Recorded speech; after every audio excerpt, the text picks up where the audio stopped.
Hello നമസ്കാരം. അങ്ങനെ finally Anand Sreebala എന്ന ചിത്രത്തിൻ്റെ ആദ്യ ഷോ കഴിഞ്ഞ് ചിത്രത്തിൻ്റെ ആദ്യ റെസ്പോൺസൊക്കെ കേരളത്തിലെ വിവിധ തിയേറ്ററുകളിൽ നിന്ന് പുറത്തുകൊണ്ടിരിക്കുകയാണ്. അപ്ഡേഷനാണ് ഇന്നൊരു വീഡിയോ ഭാഗത്ത്. വീഡിയോയിലേക്ക് വരുമ്പോൾ വീഡിയോ ലൈക്ക് ചെയ്യുക, ചാനൽ സബ്സ്ക്രൈബ് ചെയ്യുക. നവംബർ മാസം ധാരാളം ചിത്രങ്ങൾ OTT റിലീസ് ചെയ്യുന്നുണ്ട്. നമ്മുടെ ചാനൽ ഭാഗം പരിശോധിച്ചാൽ നിങ്ങൾക്ക് ആ വീഡിയോയ്ക്ക് കാണാൻ വേണ്ടി സാധിക്കുന്നതായിരിക്കും.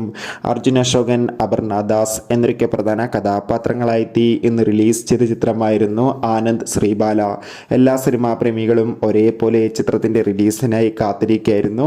ഫൈനലി ചിത്രത്തിൻ്റെ ആദ്യ ഷോ ഇപ്പോൾ കേരളത്തിലെ വിവിധ തിയേറ്ററുകളിൽ അവസാനിക്കുമ്പോൾ ചിത്രത്തിന് മികച്ചൊരു പോസിറ്റീവ് റെസ്പോൺസ് തന്നെയാണ് പുറത്തുകൊണ്ടിരിക്കുന്നത്. ചിത്രം കാണുന്ന സിനിമാ പ്രേമികളെല്ലാവരും ഒന്നടങ്കം പറയുകയാണ് ആനന്ദ് ശ്രീബാല എന്ന ചിത്രം മികച്ചൊരു സസ്പെൻസ് ത്രില്ലറാണെന്നും ചിത്രത്തിൽ അർജുൻ അശോകൻ്റെ മികച്ച അഭിനയം തന്നെ കാണാൻ വേണ്ടി സാധിക്കുന്നുണ്ടെന്നും. എന്തായാലും കാത്തിരിക്കാം കൂടുതൽ അപ്ഡേഷൻ അറിയാൻ വേണ്ടി. നവംബർ മാസം ധാരാളം ചിത്രങ്ങൾ OTT റിലീസ് ചെയ്യുന്നു. ചാനൽ പരിശോധിച്ചാൽ കാണാം.